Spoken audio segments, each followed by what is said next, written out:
Hello everyone, आज हम closed isobar जो कि साइक्लोन की एक सबसे इम्पॉर्टेंट प्रॉपर्टी होती है उसे समझने जा रहे हैं। आइसो का मतलब जिसमें हमारा क्या होता है सेम, और बार का मतलब हम प्रेशर के लिए यूज़ करते हैं। यानी कि जब भी हमें एक सिंगल लाइन में एक सेम अमाउंट ऑफ प्रेशर देखने के लिए मिलेगा, for example in this way, यहाँ पर हमारी 4 टीम है, first team, second team, third team and fourth team. इस पूरी टीम में हमारी जो भी गर्ल्स या बॉयज़ खड़े हुए हैं वो क्या है, 1000 प्रेशर पर है। ये जो पूरी टीम है ये 800 प्रेशर पर खड़ी हुई है, ये जो टीम है ये 600 पर है, और ये जो टीम है 400 पर है।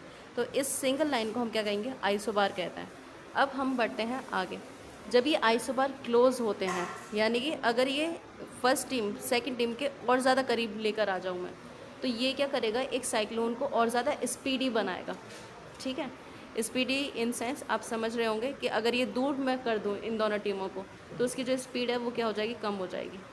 अब आते हैं हम एक और इम्पॉर्टेंट बात पे कि हमेशा जो प्रेशर ग्रेडियंट होता है वो परपेंडिकुलरली काम करता है आइसोबार के। अभी आइसोबार की पोजीशन ये है, तो इसके परपेंडिकुलर क्या होगा कि यहाँ से लेकर यहाँ तक हमारे प्रेशर ग्रेडियंट देखने के लिए मिलेगा।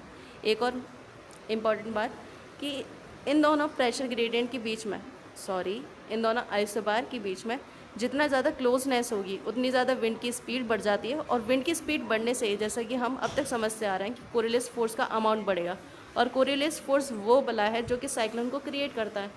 ठीक है, दूसरा इंपॉर्टेंट पॉइंट कि अगर आइसोबार क्लोज हो भी रहा है, यानी कि ज़्यादा पास आ रहे हैं एक दूसरे के ये दोनों लाइन, तो यहाँ पे क्या होगा कि जो प्रेशर ग्रेडियंट में उसमें डिफरेंस आने लग जाएगा।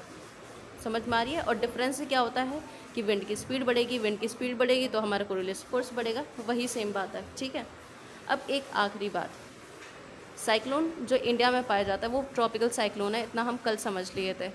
अब ये जो ट्रॉपिकल साइक्लोन है ये क्या है, ईस्टर्ली विंड के द्वारा क्रिएट करे जाता है। ईस्टर्ली विंड कहाँ कहाँ फ्लो करती है, तो 30 degree north to 30 degree south, यहाँ पे ईस्टर्ली विंड हमारी फ्लो कर रही होती है, और यही लेकर आती है ट्रॉपिकल साइक्लोन को।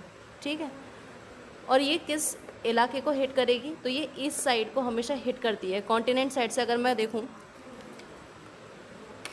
अगर कोई यहाँ पर खड़ा हुआ है, इस हिसाब से खड़ा हुआ है कि इसका ये जो साइड है ये ए है, और इसका ये जो साइड है ये है बी, तो हमेशा ये जो साइक्लोन होगा ये ए साइड को हिट करेगा। क्यों? क्योंकि ये ट्रॉपिकल साइक्लोन है, ये कभी भी बी साइड को हिट नहीं करेंगे। So I hope I am able to explain this property to you. If you like this video, so please subscribe to this channel. Thank you.